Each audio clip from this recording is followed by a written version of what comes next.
It's time for the news.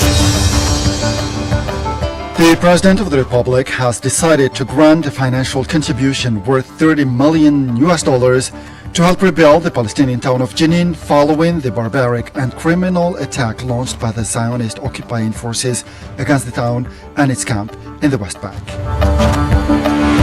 Prime Minister Ayman bin Abdurrahman has chaired a government meeting during which several sectors were examined, including digitalization, finance, higher education and trade, according to a press release from the Prime Minister's office. And Algeria's ambassador to the UN, Ammar bin Jim'a, has responded firmly through evidence to the Moroccan attacks against our country regarding the Western Sahara issue.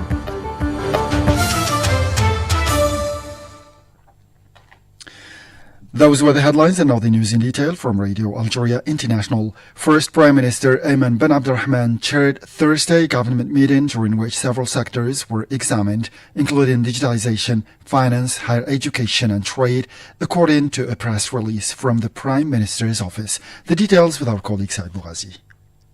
In the field of digitization, the government heard a joint communication presented by the Minister of Finance and the Minister of Digitization and Statistics on the state of progress of the digitization project in the finance sector, notably the tax, customs, and national domain services. The presentation reviewed the state of progress of the various projects involved in digitizing the services of the finance sector, as well as the efforts and human and material resources mobilized to implement the roadmap drawn up by the public authorities. In the field of finance, the Minister of Finance presented a paper on the progress made in opening up the capital of public banks. In this respect, it should be recalled that this project is part of the adaptation of this sector, a pillar of the national economy, to international changes in this field and aims to improve the efficiency of the bank's management and strengthen its governance, contribute to the consolidation of investor confidence in the market, boost the stock exchange and relaunch its activity with a view to increasing its contribution to the mobilization of savings and the financing of the economy. In the field of higher education, the government heard the presentation by the Minister of Higher Education and Scientific Research on the launch of new university courses in the field of green hydrogen. The presentation focused on the project to create a training course in the field of green hydrogen in the form of a thematic network while providing continuing training for workers in economic enterprises. Finally, in the area of trade, the Minister of Trade and Export Promotion presented a paper on the state of progress of the file related to the creation of free zones enshrined in Law No. 2215 of 20th July 2022, laying down the rules governing free zones. To this end, the presentation focused on the actions undertaken as part of the implementation of the approach adopted for the creation, according to the priorities set, of free zones, as well as the measures recommended with a view to dealing with certain constraints and adapting the said approach with reference to new successful experiences at regional and international levels in this area. Following his participation in the ministerial meeting of the non-aligned movement in Baku, Azerbaijan, the Minister of Foreign Affairs and the National Community Abroad, Ahmed Attaf, held bilateral meetings with senior officials of the host country, including the President of Azerbaijan, Ilham Aliyev, and the Speaker of the Parliament, Sahiba Kafarova, in addition to the in-depth talks he had with his Azeri counterpart, Jaymoun Bayrmarov, according to ministry press release. Jamal Salmani has more details. During the meeting with the President of Azerbaijan, Foreign Minister Ahmed Attaf conveyed to President Ilham Aliyev the greetings of the President of the Republic and his congratulations for the success of the Azerbaijani presidency of the non-aligned movement, which has placed the priorities of the two presidents at the heart of its concerns, such as youth, women, and the multilateral parliamentary dimension. Ahmed Attaf reaffirmed the President's commitment to continuing efforts to strengthen Algerian-Azerbaijani relations at all levels. For his part, President Aliyev warmly welcomed the initiative of the President of the Republic to invite him as guest of honor to the Arab Summit hosted by Algeria last year, as well as the support Algeria gave him during his term at the head of the non-aligned movement. The Azerbaijani president expressed his wish to intensify communication and coordination in order to advance relations between the two countries to the highest level. To this end, President Aliyev extended an invitation to the President of the Republic to pay a state visit to Azerbaijan as soon as possible, in accordance with his commitments and obligations. The talks confirm that the leaders of the two countries share the same views on the importance of reactivating and strengthening the role of the non-aligned movement in the light of the complex situation in international relations, while reaffirming their strong desire and great ambition to explore the promising horizons of bilateral cooperation in various fields. In this context, the importance of cooperation between Algeria and Azerbaijan in the field of energy and at bilateral and multilateral levels within the framework of OPEC+ was underlined, as well as the promising partnership opportunities offered by the economies of the two countries in the fields of agriculture, the pharmaceutical industry, technical cooperation, investment and trade. And the National Center for Documentation, Press, Images and Information has organized a forum on the Algerian flag and national sovereignty with the participation of historians and university lecturers as part of the double anniversary of independence and youth. According to the Center's Director General, El-Hashmi Marar, this event is intended as a contribution to the celebration of the double anniversary of independence and youth. For his part, the historian and mujahid Dr. Mohammed Larbi Zbiri called on Algerian historians to attach greater importance to the different periods Algeria has gone through, adding that Algeria was sovereign before the French occupation and even had its own flag. Algeria was respected by all the countries of the world, being a military and economic power. In this connection, Dr. Mustafa Nwisar pointed out that the French occupation had first targeted the minaret of the mosque and the national flag planted on the mausoleum of the patron Saint Sidifrij, with the aim of striking at the constants of Algerian sovereignty and national identity. A large-scale housing distribution operation involving the allocation of more than 150,000 units of various types across several provinces of the country was launched on Thursday to mark the 61st anniversary of independence, according to the Minister of Housing, Town Planning in the city, Mohammed Tariq Belaribi. In a statement broadcast on public television, the minister said that the social housing formula accounted for the lion's share of this operation, with a total of 51,579 units, followed by the hire purchase formula ADL with more than 41,000 units, rural housing with 27,000 units, and subsidized promotional housing LPA with 16,000 units. The Algerian embassy in Bern has succeeded in recovering a 19th century rifle from the Algerian Heritage Collection, which was destined for auction in Zurich, Switzerland. It is a megalith ceremonial Mukahla stone bolt action rifle, approximately 160 centimeters long, with a round Damascenite barrel in decorative twisted steel with a praised barrel rail, caliber 15mm, and a cannon muzzle. The recovery of this historically significant and highly symbolic object was made possible by the combined efforts of the Algerian diplomatic representation in Switzerland and members of the national community in that country, who are committed to preserving and recovering Algeria's cultural heritage abroad. The President of the Republic, Mr. Abdelmadjid Tebboune, has decided to grant a financial contribution of $30 million to help rebuild the Palestinian town of Jenin following the barbaric and criminal attack launched by the Zionist occupation against the town and its camp in the West Bank, which claimed many victims among the defenseless Palestinian brothers and caused damage to the basic infrastructure and the displacement of many Palestinians who left their homes in search of safe shelters. Algeria once again expresses its permanent solidarity with the struggle of the Palestinian people who are under Zionist occupation and their demand for their legitimate national rights, foremost among which is the establishment of their independent state with Al-Quds Al-Sharif as its capital. And in the burning Palestinian file, UN Secretary General Antonio Guterres has strongly condemned the violence of the Zionist occupying forces in Jenin in the occupied West Bank, calling on them to respect international law. As strongly condemned, he told the press briefing at the UN headquarters in New York, noting that these attacks were the worst in many years.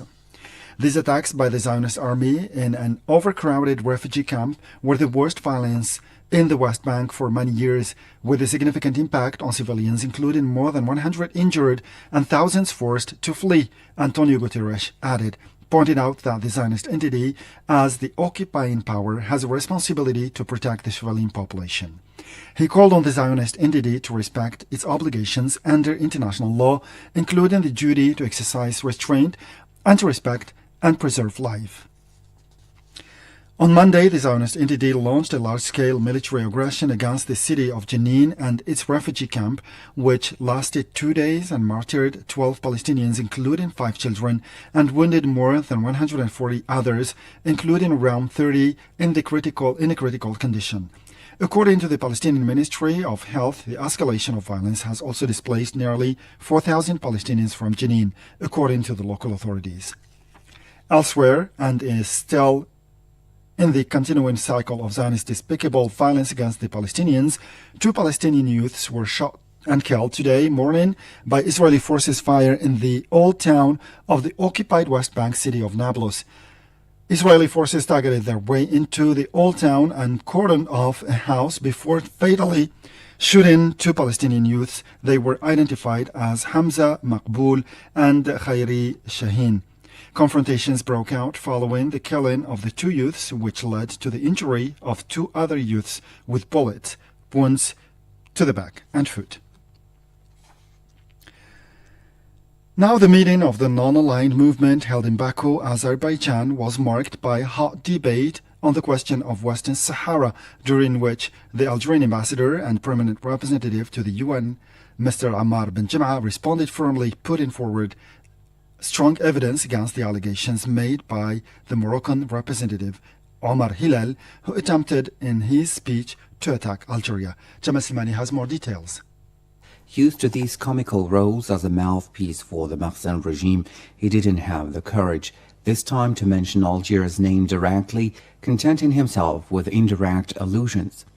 He tried in vain to denigrate the value of Algeria's positions and called into question our country's credibility, using his broken record to repeat several headlines such as the artificial conflict or the Moroccan Sahara. The response was not long in coming from Algeria's representative, Ambassador Ammar Ben Jem'a, who at the end of his speech recalled the words of the Minister of Foreign Affairs and the National Community Abroad, Mr. Ahmed Attaf, who had held the non-aligned movement's positions of principle and its constant solidarity with the Palestinian and Sahrawi causes in the face of attempts to obscure, distort, deceive, and misrepresentation, deception, and disinformation they face. Such a reminder did not please Morocco's representative, who endeavored to distinguish between the 2 causes, claiming that there is no such thing as a single cause, and that to mix the 2 would be, in his eyes, an offense to the Palestinian people. Presumably, he has forgotten that no country has harmed the Palestinian people more than the Mahsen regime, which is using this issue to pursue its pipe dreams of political gains, notably in Western Sahara. In this context, Ambassador Ben Jem'a demonstrated that the Moroccan representative was not pleased that Algeria had raised the question of the Western Sahara in the speech delivered by the Minister Ahmed Attaf, who seemed to forget, either deliberately or through ignorance, that the question of Western Sahara is a constant item on the non-aligned movement's agenda, and the more so as it has been that the issue was discussed at length in the final declaration of the ministerial meeting in Baku, in a clear and unequivocal manner that highlights the movement's support for the Sahrawi people's inalienable right to self-determination and independence in line with the relevant resolutions. He added that Algeria's constant positions, in perfect harmony with the ideology of the non-aligned movement, will always remain a solid support for the causes of Western Sahara, Palestine, and all just causes throughout the world. On the subject of the Western Sahara, Algeria's position, like that of other member countries of the non-aligned movement, is clear, rejecting Morocco's occupation of Western territories. Lastly, the Algerian diplomat to the United Nations called for justice for the Sahrawi people who have been denied the right to self-determination and who are fighting boldly to exercise the right to freely choose their own fate through a referendum under the supervision of the United Nations in line with its doctrine on decolonization. And now the non-governmental organization International Rescue Committee has warned of a worsening humanitarian situation in Sudan and Chad due to the escalation of violence in Darfur. This crisis is worse than the last major crisis that occurred 20 years ago in Sudan, said the IRC Emergency Director of Chad, Miwiti Mungania, underlining the need for immediate and substantial support. More details again with our colleague Saad Bougazi. The already deteriorating situation in the region is now exacerbated by the intensification of long-standing inter-ethnic conflicts in Western Sudan, according to the NGO International Rescue Committee. The United Nations Refugee Agency UNHCR estimates that 250,000 Sudanese could arrive in Chad this year. IRC Emergency Director for Chad, Mwiti Mungania, expressed his concern at the worsening situation and the horrific stories told by those who managed to escape the spiral of violence and chaos that Sudan has been experiencing since 15th April due to the clashes between the army and the Rapid Support Forces, RSF. The IRC Director of Emergencies pointed out that despite the enormous humanitarian needs, NGOs are receiving only 11% of the estimated $226 million needed to help refugees in Chad. More than 560,000 Sudanese have fled to neighboring countries, more than half of them to Egypt, since the start of the conflict, the consequences of which are affecting the entire region, according to the UNHCR. Meanwhile, senior United Nations officials have voiced shock and condemnation at increasing reports of gender-based violence in Sudan, including conflict-related sexual violence against internally displaced and refugee women and girls since fighting erupted in the country more than 11 weeks ago. They called for an immediate end to gender-based violence, including sexual violence, as a tactic of war to terrorize people, for prompt, thorough, impartial, and independent investigations into all alleged gross violations and abuses of human rights and serious violations of international humanitarian law, and for perpetrators to be held accountable. And still with the achievements of the President of the Republic over the 3 last years of his rule, here is a special program compiled and presented by my colleague Jamal Silmani on the subject that will be followed by another program by my colleague Asya Bakar. As for me, I'll meet again tomorrow for a fresh edition of our news bulletin. Until then, stay tuned to Radio Alger International, and bye-bye for now.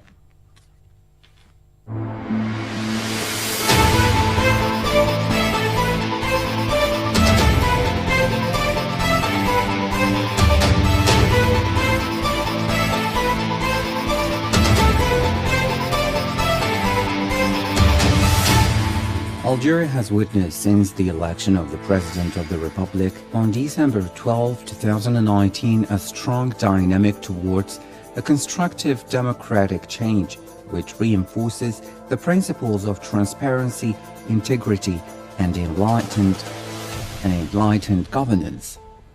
The President has undertaken significant, profound reforms included in his electoral program, committing himself to building a new Algeria which reinforces the principles of transparency, integrity, and enlightened governance, and which enshrines the foundations of the rule of law in line with its 54 commitments.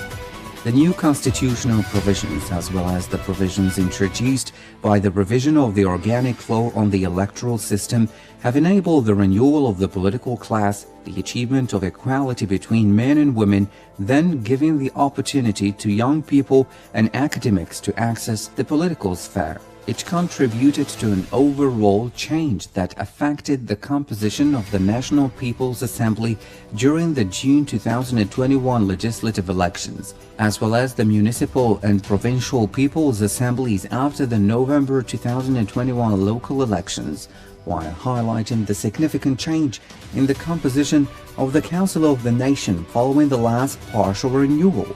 The constitutional revision thus constitutes the cornerstone of the building of the new republic by promoting the concept of participatory democracy, emphasizing the citizens' role and the participation of civil society as an essential actor in this process. For its part, the fight against corruption occupies an important place in this revision, evidence of which is the installation of the Higher Council for Youth and the National Observatory of Civil Society as promising institutional buildings endowed with the mission of supervising the contribution of youth and civil society in the promotion of patriotic values.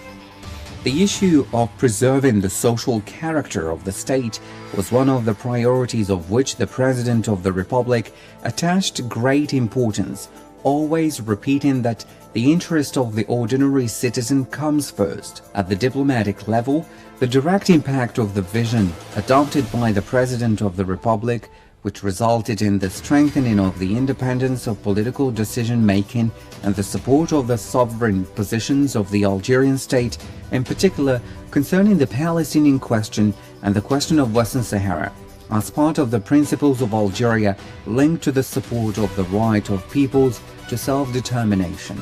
Algeria also contributes to the achievement of Arab unity through the Arab Summit held in Algiers in November 2022 by supporting and working towards peaceful solutions to conflicts and disputes, as well as by strengthening cooperation and coordination in the fight against terrorism, violent extremism, organized crime, and the payment of ransoms to terrorist groups, without forgetting the election of Algeria as a non-permanent member of the United Nations Security Council and the important role our country plays in the mediation efforts between Russia and Ukraine in a bid to find a solution to the crisis and putting an end to their armed conflict.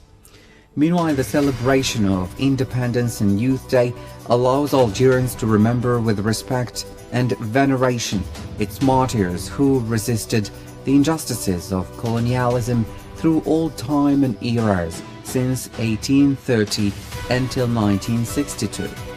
At a time when Algeria is celebrating the double anniversary of Independence Day and Youth Day, it is essential to salute the importance given by the President of the Republic to the question of memory, which is linked to the history of the Algerian people and which cannot be forgotten or erased for any reason.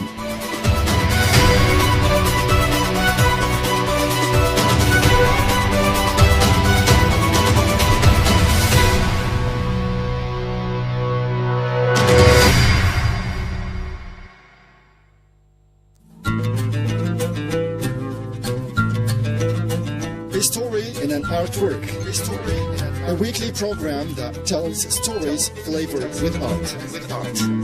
Shabi or popular music in Algeria can be translated as Algerian portraits. Yeah, Algerian portraits. It's about profile.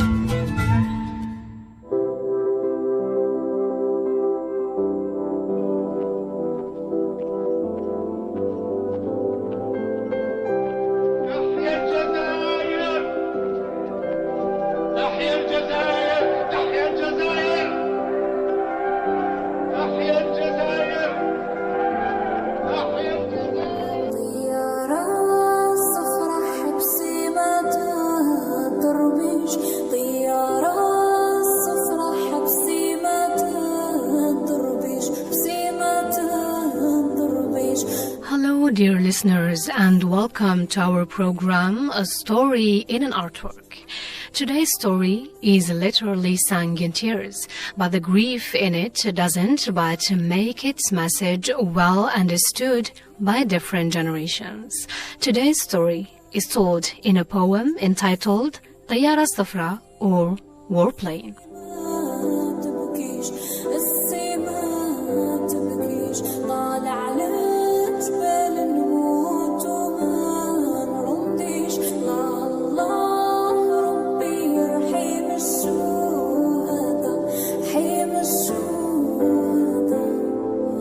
The poem Warplane is an elegy written by late Aisha Al Ayaida, a woman from Borj Barerij province, eastern Algiers. In the poem, Aisha mourns the death of her brother Ibrahim Al Ayaida, who dies as a martyr due to the bombings of French warplanes during the Algerian Revolution. She addresses the warplane, which keeps hovering over the village, to find the whereabouts of Algerian veterans in the village of Sidi Mansour near the Ayad mountain. With the use of their rifles and machine guns, the veterans try to prevent the warplane from causing damage in the village or finding the hiding place of the revolutionaries. When receiving these shots, however, the warplane responds by firing rockets that are likely to hit their target and kill the veterans.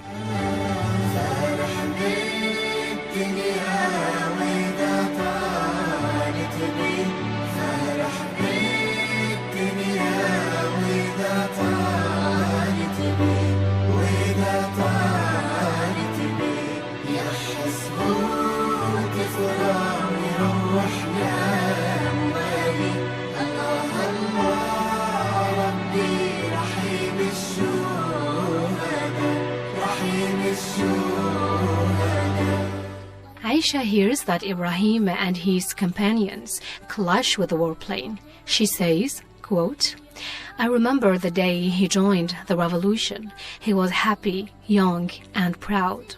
He thought the revolution would end quickly, then he would return to his family. May the martyrs rest in peace." Unquote. It takes long for Aisha to know about the unfortunate fate of her brother.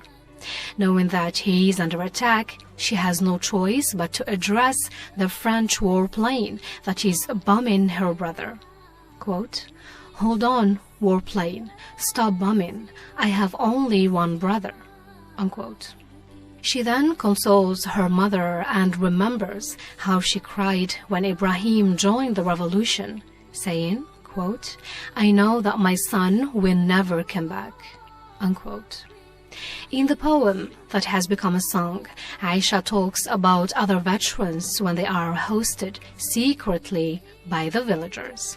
Quote, "The veteran whom we made the bed for ran away when suspected the presence of traitors nearby, leaving his food and coffee on the table." Unquote.